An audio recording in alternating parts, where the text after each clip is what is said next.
Halo Sobat Pantau, jumpa lagi bersama kami dalam segmen Pantau Tokoh.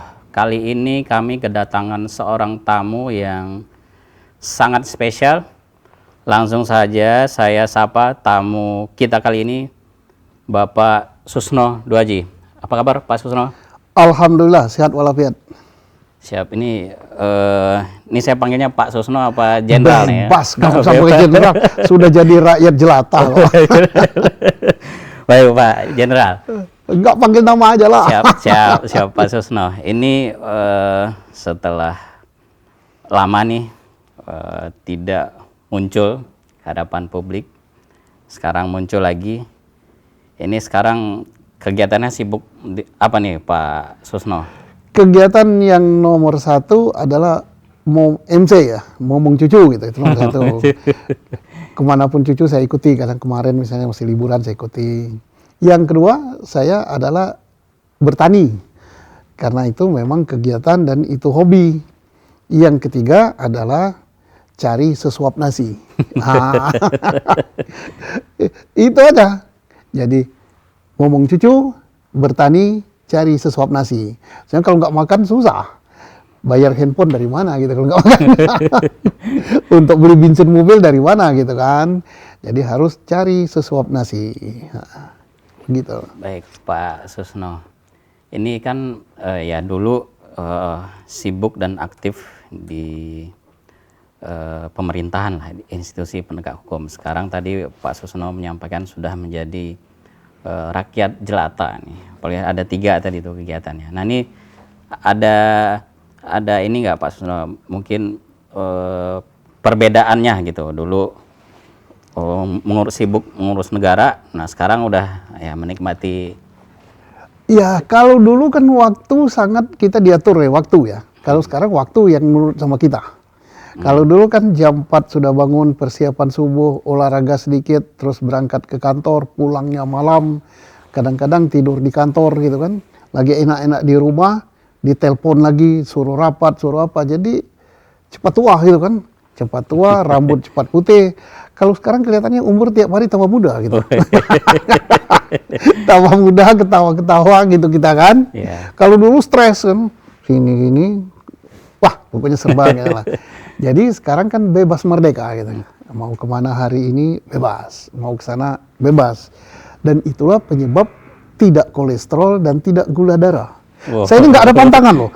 Sate makan, kalau sate saya itu maunya sate kambing gitu kan. Oh, iya. Nah, kalau apa namanya minum ya jelas kopi, gula. Tapi gula saya rendah, tensi saya rendah. Kenapa? Ya karena tidak ada beban hidup ini. Orang sibuk gitu mikirin politik, mikirin apa, saya enggak. Kalau saya lagi misalnya nggak enak ya saya terbang ke kampung. Lihat tanaman kopi, lihat tanaman durian. Sekali makan durian saya 2 habis kok. Waduh. Waduh. Habis makan durian, makan sate juga nggak apa-apa, sehat. Nah ini kemarin baru ambil darah juga sehat. Berpantang ke badan tuh ya? Nggak ada pantangan. Kalau boleh tahu usia berapa sekarang Pak Susno? Ya, usia baru 27. Masih lahap makan-makan. Saya pensiunnya 2012 ya. 2012. Jadi 2012 umur saya berarti sudah 58. Nah, siapa mau tahu umur yang tepat ya hitung sendiri ya. Yang jelas sudah lebih dari 60, hampir 70. Siap. Nah, tapi kalau ditanya orang ya sekitar 27 gitu. 27 ya. Semangatnya masih semangat 27. 27. Ya. Oke Pak Susno. Nah, ini kan kita melihat Pak Susno juga cukup aware gitu ya dengan isu-isu yang berkembang di isu-isu nasional gitu ya. Apalagi kalau yang menyangkut soal isu Polri. Nah, kemarin Pak Susno juga sempat mengomentari beberapa kasus yang menerpa Polri itu. Nah, Pak Susno sendiri seperti apa tuh melihat apa yang menimpa institusi Polri ini? Ya kemarin ya tahun ya sejak sejak 2022 ya sampai sekarang 2023 banyak sekali kasus yang menerpa Polri ya. Yang saya soroti kasus Sambo, Kanjuruhan. Kemudian belum selesai itu ada lagi kasus siapa namanya Teddy Minahasa, tambah kasus-kasus lain yang disebabkan oleh anggota Polri. Nah, Ini saya sebagai mantan Polri melihat junior saya begitu, ya saya sangat-sangat prihatin ya. Sangat prihatin sampai saya sorot apakah ini karena pembinaan personelnya yang tidak baik dan apa-apa. Bukan karena saya iri, bukan karena saya ingin dapat jabatan. Karena saya nggak mungkin lagi diangkat Kapolsek Kebayoran Baru, nggak mungkin kan. Tapi karena bentuk cinta saya koreksi gitu. Masa orang seperti Teddy Minahasa bisa 3 kali jadi Kapolda ya. Polda. Banten, Sumatera Barat, ke Jawa Timur, nanti habis Jawa Timur Metro Jaya gitu. Ini yang salah siapa? Ya bukan Teddy-nya, yang ngangkat gitu ya. SDM-nya berarti kurang bagus, propamnya ya kurang teliti. Ya Kapolri tiken saja, ya kecuali kalau itu memang kehendaknya Kapolri gitu. Ya kayak nggak ada polisi lagi saya bilang kan. Sementara yang lain bermimpi aja nggak bisa jadi Kapolda gitu. Nah itu, alhamdulillah ya sekarang kan tambah lama tambah baik. Kalau tambah lama tambah baik, ya yang bagus kan polisi juga, yang senang rakyat juga. Dan sampai saya koreksi dulu bahwa kita harus ingat, polisi itu bukan miliknya polisi. Polisi itu miliknya rakyat, yang gaji rakyat, yang berikan peralatan rakyat, yang bangun yang memberi kekuasaan juga rakyat. Melalui DPR dibuatkan undang-undang, ini tugas, kewenangan, tanggung jawab dan wewenang Polri. Kan itu rakyat yang memberikan tugas itu. Jadi jangan sampai Polri dan termasuk aparat lain ya, kementerian, TNI, jaksa, hakim, jangan sampai mereka sudah punya jabatan sewenang-wenang seolah-olah milik dia. Enggak, jabatan itu milik rakyat. Rakyatlah yang gaji, rakyat yang membentuk, dan rakyat yang memberi kewenangan. Itu yang harus disadari. Iya, melihat beberapa kasus itu kan ya dalam tanda kutip Polri kan menjadi bulan-bulanan di masyarakat, Pak Susno. Nah, sebagai senior di Polri ini, Pak Susno sempat sedih nggak melihat institusi Polri-nya ya, institusi Polri begitu gitu di masyarakat? Iya, sangat sedih ya, sangat sedih, dan saya ada semacam perasaan kecewa gitu. Kok bisa begini? Tetapi kita tidak cukup dengan bersedih, dengan kecewa, tetapi kita harus bangkit gitu. Momentum yang seperti ini kita jadikan untuk introspeksi dan serius untuk memperbaiki. Siapa sih yang paling mujarab memperbaiki polisi itu? Ya polisi sendiri. Nah contoh Rusia. Negara Rusia adalah negara komunis yang begitu-begitu. Siapa yang bisa mendobrak komunisnya Rusia, bisa menjadi negara bagus sampai seperti sekarang? Ya Rusia sendiri. Siapa namanya? Gorbachev waktu itu kan. Terus Boris Yeltsin gitu kan. Terus siapa yang bisa mendobrak komunis China yang menyengsarakan rakyatnya sampai dia menjadi negara kaya saat ini? Ya orang Cina sendiri, Deng Xiaoping yang bangun, bukan orang Indonesia. Sama dengan polisi. Siapa yang bisa memperbaiki polisi? Ya polisi sendiri, dengan memperhatikan apa kehendak rakyat, apa tuntutan rakyat. Dia adopsi, kemudian dia lakukan perbaikan-perbaikan. Karena polisi lah yang paling tahu apa sih kesalahan dia, apa kelemahan dia. Yang tidak terteropong oleh rakyat, yang terteropong oleh rakyat, itulah yang harus diperbaiki. Ya. Baik, ya ini kan seakan-akan kasus di Polri ini kan yang melibatkan oknum di Polri ini tidak berhenti. Yang terbaru kemarin ada lagi di Medan. Ya. Nah Pak Susno sendiri, himbauannya mungkin kepada adik-adik Pak Susno yang di Polri ini bagaimana ini ke depan gitu, Polri ini? Ya begini, sekarang ini kan sudah zaman media sosial, zaman digital, zaman IT. Ya mereka harus menyadari ini bahwa tidak seperti zaman saya dulu. Tidak seperti zaman Pak Hugeng, tidak seperti zaman polisi baru dibentuk. Kalau dulu kan polisi mungkin mukul orang di tengah jalan, orang nggak bersuara. Polisi memeras orang, nggak bersuara.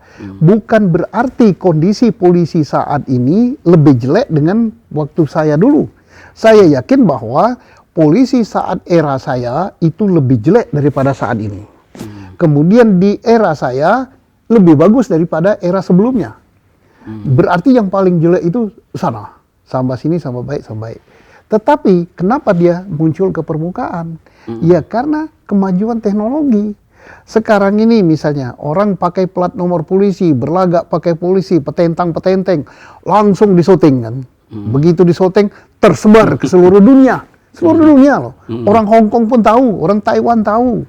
Lah kalau zaman saya dulu, ya mungkin polisi meriksa orang, main dipukuli, meres orang apapun nggak ketahuan kan? Ketahuan oleh wartawan, wartawan pun takut nulisnya gitu kan. Tapi kalau sekarang semua everybody to be jurnalis sekarang ini, semua orang jadi jurnalis. Contohnya kita datang di sebuah pesta belum selesai, makan pun belum, foto kita udah beredar kemana-mana. Nah itulah yang harus diantisipasi oleh Polri, oleh TNI, oleh semua institusi termasuk penegak hukum yang lain. Jangan main-main sekarang. Jangan main-main karena semua yang kita lakukan akan terangkat ke publik. Nah inilah yang harus diantisipasi, yang harus kita perbaiki. Pimpinan Polri berat saat ini. Dia harus menasihati anak buahnya, harus menindak anak buahnya, harus mendidik anak buahnya, harus konsekuen. Karena apapun terangkat. Kejadian di Papua terangkat. Kejadian di Nias, itu kan ada terkait dengan pajak ya, polisi ngelap pajak, terangkat. Kalau dulu buru-buru Nias, ini Jakarta, yang terjadi di Jakarta pun nggak tahu gitu kan. Nah, inilah. Dan yang tahu itu siapa? Sampai ke presiden. Contohnya saja apa? Akibat daripada seorang TikToker di mana itu? Di Lampung Tengah. Ternyata suaranya sampai ke presiden. Presiden pun datang ke sana. Melihat jalan berlubang. Gubernurnya nggak bisa tidur. Nah, akibat tendangan si Mario Kempes ya. Nendang kepala siapa? Dedi siapa itu? David. Ya. Iya. Akhirnya Bu Sri Mulyani nggak bisa tidur gitu kan, karena merembet tendangannya dari netizen, merembet sampai dengan bukan hanya soal tendangan ini saja, merembet sampai kekayaan orang tuanya, merembet sampai ke tas ibunya, merembet sampai ke posisi bapaknya, akhirnya bapaknya ditangkap KPK, akhirnya merembet sampai dengan transaksi Kementerian Keuangan 349 triliun. Bu Sri Mulyani pusing kepalanya. Lah itulah kekuatan daripada media sosial saat ini. Dan ini bukan berarti era terdahulu lebih bagus. Eranya saya jadi kabar skrim bagus, bukan. Lebih jelek. Tetapi tidak ketahuan. Nggak ketahuan. Iya. Ya beruntungnya orang hidup di Hira dulu. Ya salahnya lahir sekarang. Ya makanya harus baik-baik. Nah, rakyat pun harus tahu hal ini. Soalnya kalau tidak rakyat stres kan. Ada rakyat mengatakan, wah makin kesini makin jelek, negara ini mau apa? Oh enggak, negara ini makin baik. Hanya karena apa? Kita nggak tahu saja di era dulu. Kenapa nggak tahu? Karena zaman dulu belum ada ini. Nah, zaman sekarang sudah ada ini. Jadi negara tambah baik, kita syukuri dan kita bantu memperbaiki negara ini. Jangan kita justru kecewa, terus stres, nggak mau makan, rugi. Ya makanlah sate, makanlah apa-apa, nggak kolesterol. Duren dua habis. Tapi kalau kita hanya nyinyir ya, nyindir gitu kan, kemudian sakit hati lihat orang senang, ya udah semua yang dimakan jadi kolesterol, darah tinggi, tensi tinggi, kemudian umur pendek, cepat tua gitu kan. Nah, hidup itu harus happy. 27 terus kalau bisa. 27 terus. Ya, tadi menarik tuh Pak Susno yang soal transaksi keuangan. Kalau boleh dibilang ada mafia pajak katanya, yang dari dulu mungkin dari zaman Pak Susno sampai sekarang belum bisa diberantas gitu. Iya, karena mafia pajak, mafia hukum, mafia segala sudah ada sejak zaman dulu. Tapi zaman dulu belum medsos. Saya ini mantan wakil ketua PPATK. Dan PPATK pertama berdiri. Orang belum takut bertransaksi gunakan bank, gunakan segala macam waktu itu. Sehingga saya tahu semua siapa yang sok bersih di negeri ini. Nah, tahu saya sok bersih. Sok bersih tapi dia menerima transaksi dari sana dari sini, tahu saya. Kemudian begitu saya dari sana, saya jadi Kapolda, saya jadi Kabaris-Krim. Saya mengungkap, kan dulu kan ada kasus Bank Senturi kan, saya yang mengungkapnya. Mafia pajak saya. Kemudian ada kasus Gayus Tambunan, saya yang mengungkapnya. Tetapi tidak kuat saya mengungkapnya. Waktu itu saya, Pak Antasari, kemudian Pak Kemas dari Agung Muda. Justru yang banting kita. Kan saya pernah ditangkap loh. Yang nangkap bukan KPK. ditangkap saya, berarti saya tidak kuat waktu itu. Yang dukung lewat medsos nggak ada waktu itu. Dulu kan sudah ada HP, tapi HP-nya masih zaman HP jadul lah gitu kan, SMS, dan SMS-nya masih mahal. Kalau mau dukung lewat SMS, apalagi ngirim gambar, dulu ngirim gambar belum bisa kan, baru SMS saja. Tarifnya mahal, jadi nggak ada. Nah, zaman saya dulu dukung-dukungan. Kalau sudah zaman ini, saya pasti menang dulu itu kita lawan mafia. Loh, saya dulu meriksa Gayus kan sampai Gayus saja, padahal di atas Gayus masih ada kan, masih ada lagi. Tapi stop sampai situ aja, malah aku yang ditangkap. Nggak kuat. Ya, ini untuk rakyat Indonesia ya. Kadang-kadang generasi muda yang nggak tahu, oh Pak Susno itu pernah kena kasus, pernah ditangkap. Enggak, saya dibuatin kasus kok. Bisa nggak dibuatin kasus? Bisa. Tanya Pak Mahfud, itu Pak Mahfud pernah ngomong dalam satu seminar atau satu ceramah, dia katakan, hukum itu bisa digunakan untuk merekayasa orang. Bisa. Saya sendiri mantan Kabariskrim, ya, apa susahnya? Kata Pak Mahfud ya ini ya. Kalau penyidik, penuntut, hakim, tambah pengacara udah sepakat, selesailah itu barang. Nah, jadi jangan menganggap bahwa orang yang dihukum itu bersalah semua, ya bisa aja direkayasa, bisa.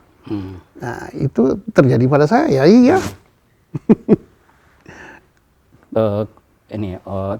Sedikit soal itu Pak Susno. Apakah ketika itu Pak Susno tidak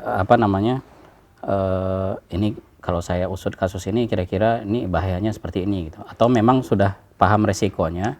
Nah, itu semangat itu yang harusnya disampaikan ke adik-adik di Polri. Ya, saya sudah tahu resikonya, karena yang saya tabrak itu kan gunung gitu kan.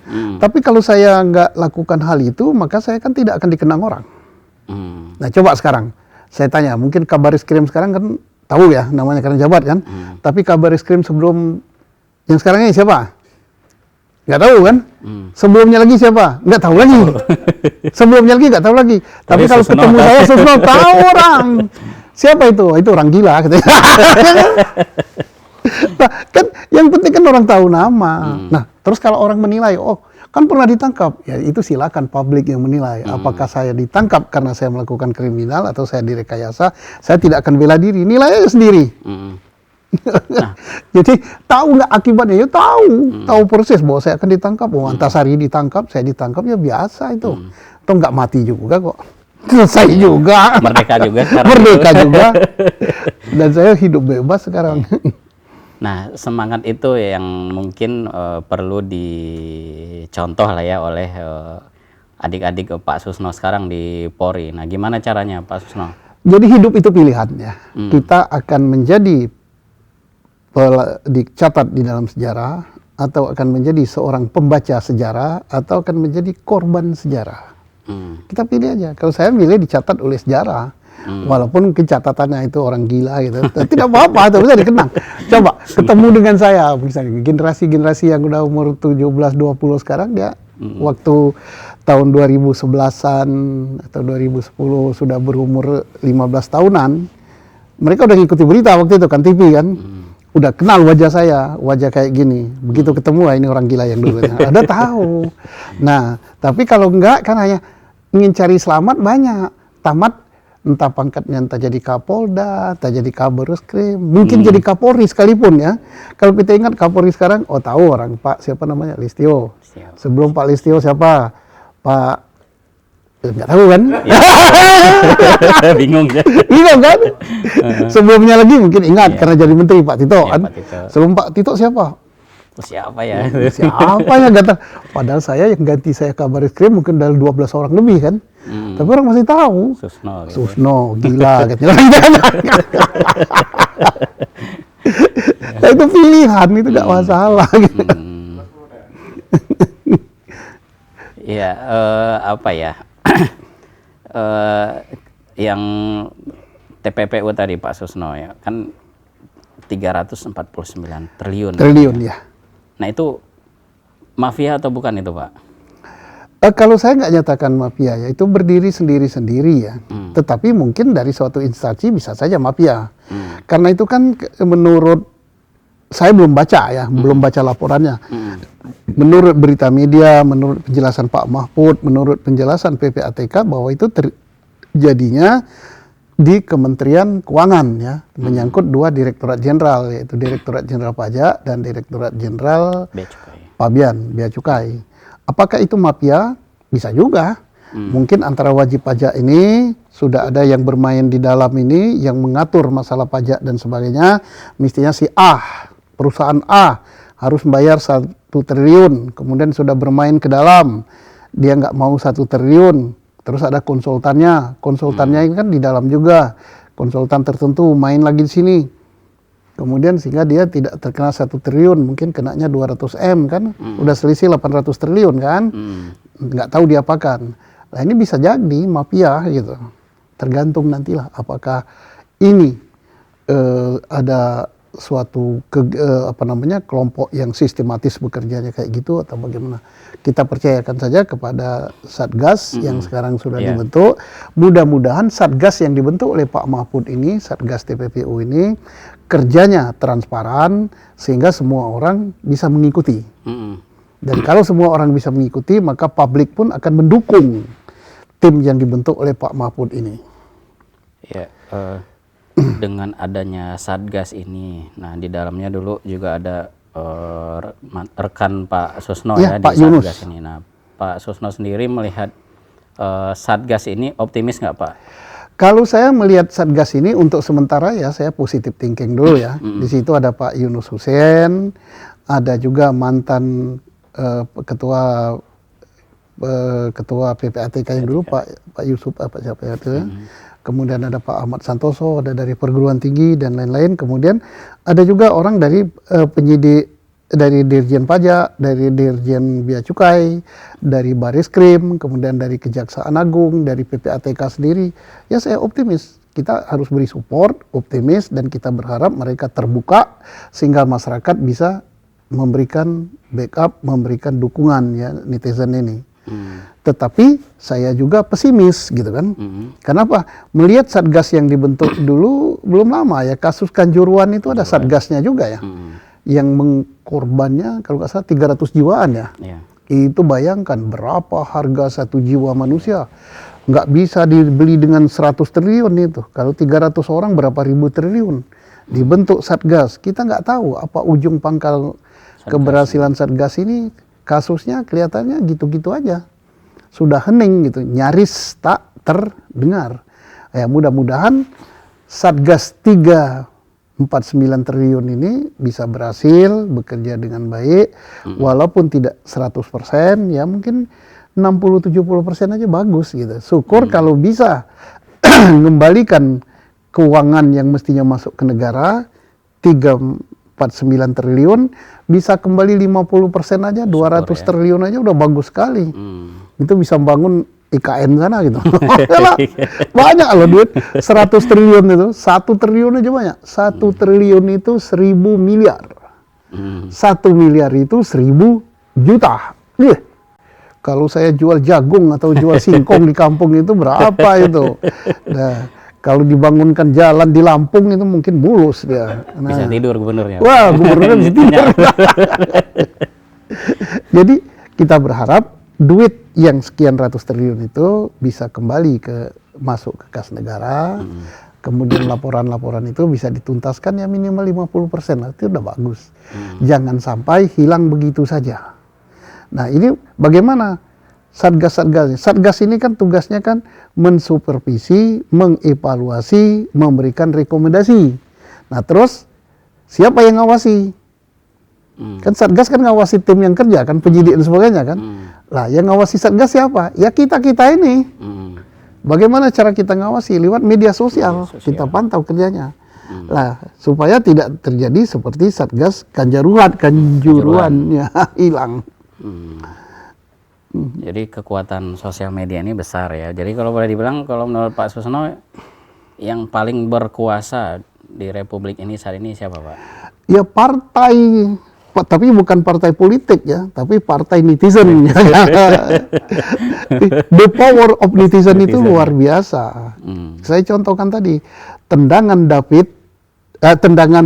Mario itu kena David, bolanya mantul ke bapaknya, Pak Rafael, mantul lagi ke Direktorat Jenderal Bea Cukai, mantul ke Dirjen pajak. Kemudian masuk lagi ke Kementerian Keuangan sehingga Bu Sri Mulyani jadi sibuk gitu. Nah, akhirnya Kemenko Polhukam sibuk, negara sibuk. Nah, jadi luar biasa itu akibat siapa? Netizen. Begitu netizen sudah bersuara kemarin. Contoh lagi kasus Lampung. Netizen bersuara, yang disorot pertama lubang jalan. Yang disorot berikutnya adalah tas mewah istri gubernur, disorot lagi sampai ke hijabnya gitu kan. Akhirnya disorot lagi harta kekayaannya dibandingkan sama jabatan. Akhirnya KPK diminta turun. Luar biasa. Masa lalu bang jalan sampai kok ke tas. Jadi jangan sampai netizen bersuara gitu. Kalau netizen bersuara sudah habis gitu. Siapa? Kalau netizen sudah bersuara, nggak ada yang bisa melawan, nggak bisa dibully. Dan suara netizen tidak bisa dijadikan off the record. Off the record di sini, bocor di sana. Kalau zaman dulu kan bisa, begitu takut diberitakan langsung ditelepon. Halo pimpinan redaksi, ya tolong dah yang tadi tuh beritanya jangan ini keluarin dulu. Kalau mau dikeluarin yang bagus-bagus, bisa kan? Sekarang baru kita nelpon gitu, udah keluar lagi. Saya ditelepon oleh ini, tersebar. Dan tersebarnya bukan hanya di Jakarta, bukan hanya di Indonesia. Kan sampai ke Hong Kong, sampai ke Singapura, sampai ke Taipei, Rusia. Sepanjang ada sinyal, masuk ya. Itu luar biasanya. Ke kamar mandi, masuk juga. Kenapa? Orang sekarang itu sampai ke kamar mandi kan lihat ini. Makanya di kamar mandi sekarang lama. Jadi luar biasa kekuatan ini. Jadi partai itu yang paling berkuasa. Iya, partai netizen gitu. Nah, kalau udah kena partai netizen sudah, ketua partai pun bisa kalah gitu. Loh, ketua partai bisa dibully kok sama netizen? Anggota DPR, nah kemarin waktu lihat kan dengar pendapat antara Pak Mahfud sama Komisi 3. Sebab ya Komisi 3 lah semuanya kan. Yang dibully oleh netizen siapa? Komisi 3. Komisi 3 kan bisa menyerang Pak Mahfud, tapi netizen menyerang ke situ. Kayak orang dirubung semut. Mau marah sama siapa? Semua kok. Nah, jadi itulah yang luar biasa sekarang. Betul-betul kalau sudah kita bicara media sosial, betul-betul kedaulatan itu di tangan netizen.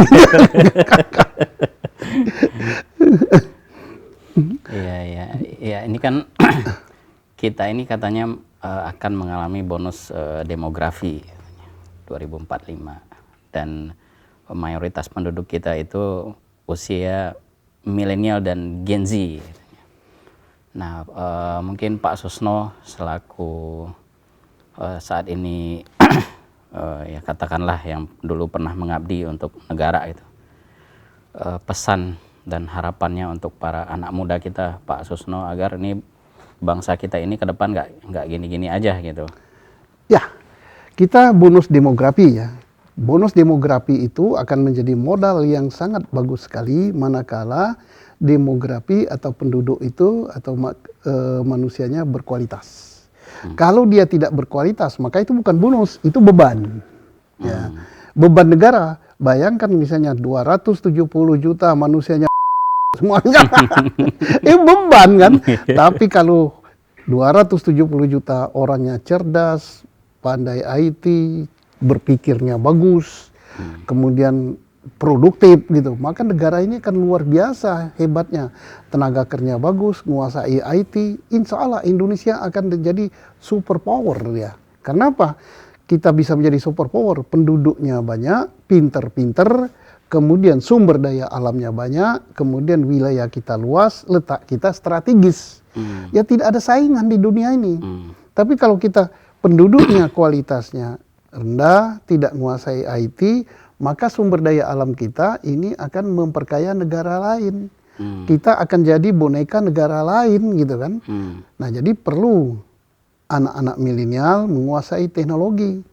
Nah, contohnya saja, kita sebagai produsen nikel, sebagai sumber energi masa depan, dengan kita tahan nikel kita tidak ekspor dalam bentuk mentah, negara Eropa nangis-nangis gitu kan, sampai gugat Indonesia di WTO, di Mahkamah Dagang Internasional.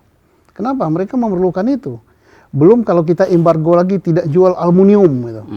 Belum kita embargo lagi misalnya tidak jual batu bara. Batu bara tidak kita jual ke luar negeri. Pak Jokowi perintahkan 3 bulan tidak dijual. Buru-buru 3 bulan, baru seminggu udah lagi. Teriak mereka dicabut lagi. Kenapa? Gelap dunia ini tanpa Indonesia. Artinya Indonesia ini tempat orang tergantung energinya. Baik energi fosil maupun energi batu bara, energi panas bumi kita punya, energi matahari, energi angin, dan sebagainya.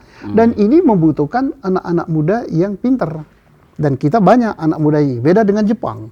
Jepang kekurangan tenaga kerja. Kenapa? Penduduknya semakin susut. Orangnya pintar-pintar tapi nggak mau punya anak. Kan gitu. Lebih senang mereka ngasuh anjing keliling kemana-mana daripada bawa anak. Nah, akhirnya apa? Jepang merupakan pasar tenaga kerja kita. Bukan TKW yang diharapkan Jepang. Jepang membutuhkan dokter, membutuhkan insinyur, membutuhkan IT dan sebagainya dari Indonesia. Dia buka, kalau nggak salah kemarin saya dengar omong-omong dari anak-anak muda kita yang kerja di Jepang, dia butuh 300.000 tenaga kerja dari Indonesia.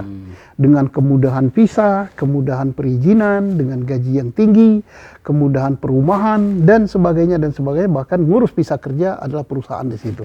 Tapi kita nggak bisa penuhi. Yang kita bisa penuhi kan rasanya 20 ribu apa berapa saya nggak tahu gitu. Tapi yang jelas tenaga permintaan mereka nggak terpenuhi. Artinya anak-anak muda Indonesia kalau dia punya modal, punya skill gitu, jangan aja hanya berkutit di Jakarta, apalagi hanya berkutit di sekitar sini aja gitu kan. Goal aja ke Jepang, ke Korea, ke Australia, banyak sekali. Kita bersaing dengan tenaga kerja dari India, tenaga kerja dari Bangladesh, tenaga kerja dari Sri Lanka. Insya Allah kita menang kok, kalau mau gitu. Tapi kadang-kadang ini hidupnya kan ingin dekat orang tua. Kenapa? Alasan orang tua saya sudah tua. Ya mana ada orang tua saya sudah muda kok. Namanya orang tua sudah tua. Jadi silakan anak-anak muda kita tingkatkan kualitas sumber dayanya. Insya Allah kita bisa go internasional dan bisa mengelola sumber daya yang ada pada kita, sumber daya alam kita. Baik, ya dengan tingginya potensi kita ini, apalagi di dunia internasional, ya tentu kan juga perlu pemimpin yang bisa mengarahkan itu, Pak Susno. Apalagi kita mau sebentar lagi mau pilpres gitu.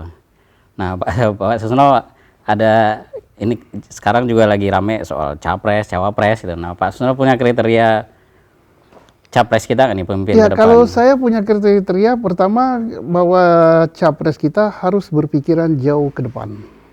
Satu, dia berpikiran untuk menjadikan negara Indonesia sebagai negara ekonomi yang kuat. Kalau ekonomi kita kuat, maka militer kita kuat, diplomasi luar negeri kita akan kuat, dan segala macam kita kuat. Jadi kita harus punya pemimpin yang kuat, yang punya visi ke depan yang bagus, dan yang berjiwa entrepreneur. Kenapa entrepreneur? Jiwa bisnis dong. Kalau presiden kita nggak berjiwa bisnis, nggak ngerti bisnis, dia misalnya kita batu bara banyak, dia hanya gitu-gitu aja batu baranya. Tapi kalau dia berpikir bisnis, bagaimana dia mengatur sumber daya alam kita berupa batu bara, berupa gas, berupa nikel, itu kalau misalnya dikerjakan secara biasa hasilnya hanya 1 juta, tapi dengan pemikiran bisnis dia akan menjadi 10 kali lipat, 10 juta. Nah begitu. Kita harus punya pemimpin yang berjiwa entrepreneur, kemudian yang visi ke depannya jauh, tentunya jelas pemimpin yang kuat, yang bersih gitu ya. Nah itu yang kita harapkan. Ya, dari usia yang tua apa yang muda nih Pak? Kalau usia saya tidak terlalu terlalu membedakan ya, karena Jepang pun kan dipimpin oleh orang tua-tua gitu kan.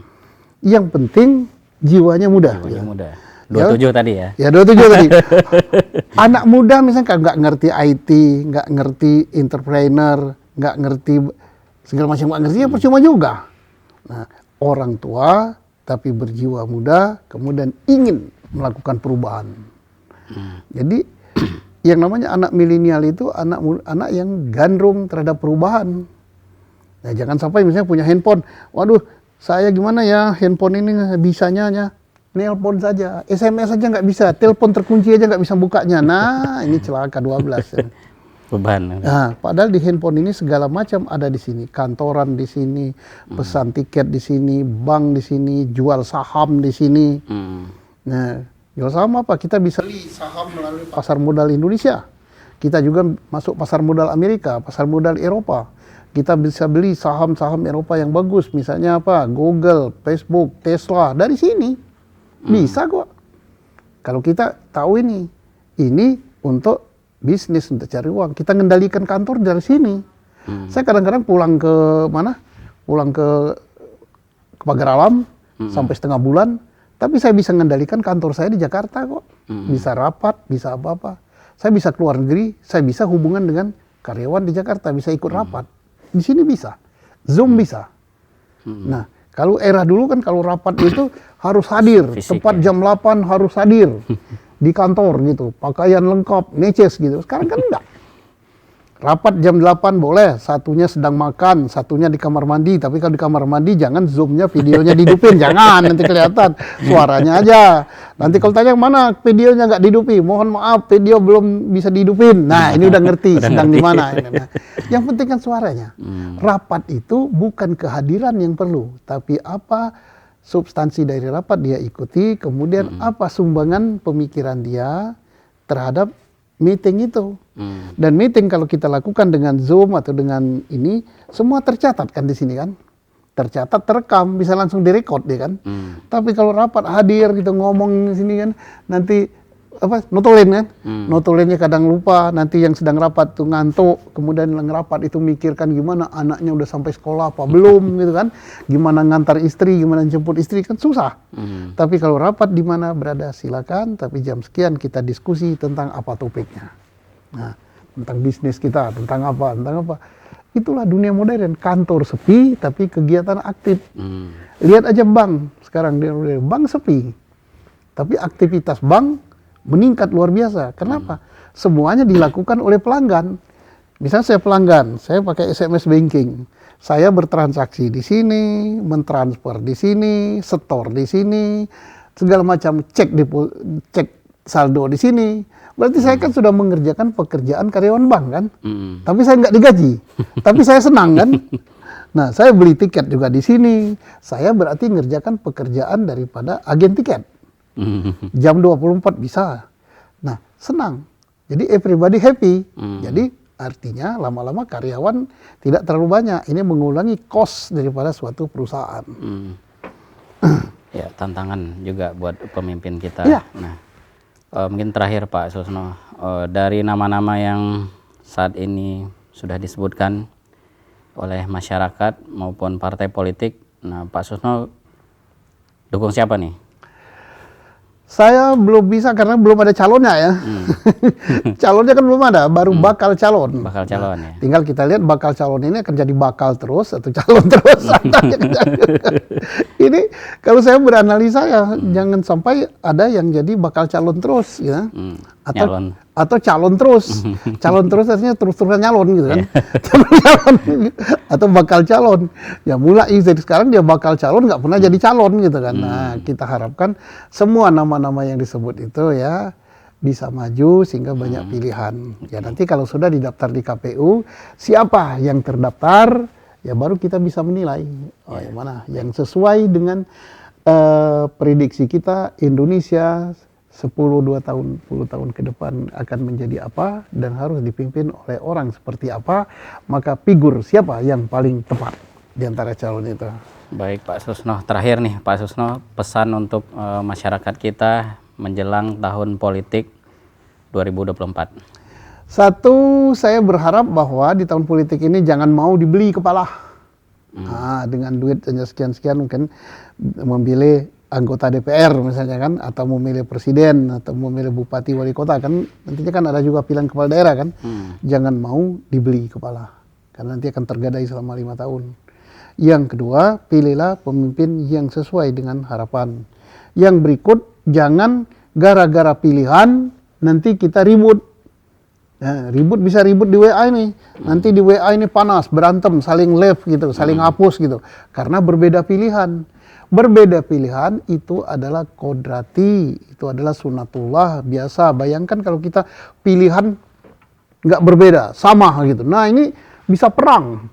Nanti misalnya ada gadis satu cantik di kampung itu, semua bujangan di situ milih dia sendiri. Oh ini bisa pertumpahan darah.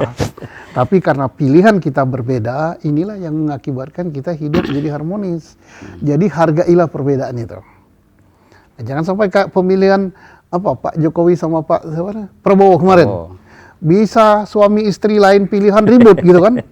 Bisa ada yang cerai gitu. Setelah cerai ternyata Pak Prabowo sama Pak Jokowi begini. Aduh udah terlanjur cerai ya gimana? Jangan sampai. Itu soal politik tuh biasa. Nah, apalagi kita rakyat, siapapun yang jadi kita belum tentu jadi menteri.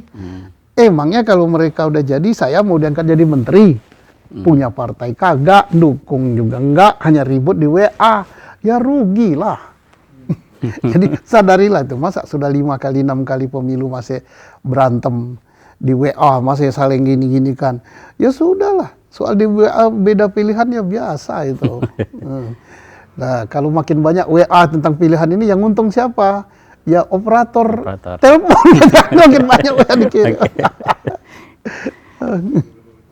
Jadi kita harus cerdas lah kita. Jangan sampai ribut gara-gara pilihan. Jangan sampai kita harus menyatukan bahwa orang itu harus sama dengan kita. Justru perbedaan itulah yang merupakan sunatullah yang harus kita hargai. Baik Pak Susno, terima kasih atas waktunya Pak, meluangkan waktu untuk pantau.com. Sehat-sehat terus. Kita jumpa lagi di lain kesempatan Pak, kita ngobrol topik lain. Terima kasih atas waktunya. Demikian Sobat Pantau, wawancara kami dengan mantan Kabar Eskrim Polri yang memilih untuk dicatat oleh sejarah, Pak Susno Duaji. Terima kasih banyak, sampai jumpa lagi di kesempatan yang lain. Assalamualaikum. Assalamualaikum warahmatullahi wabarakatuh.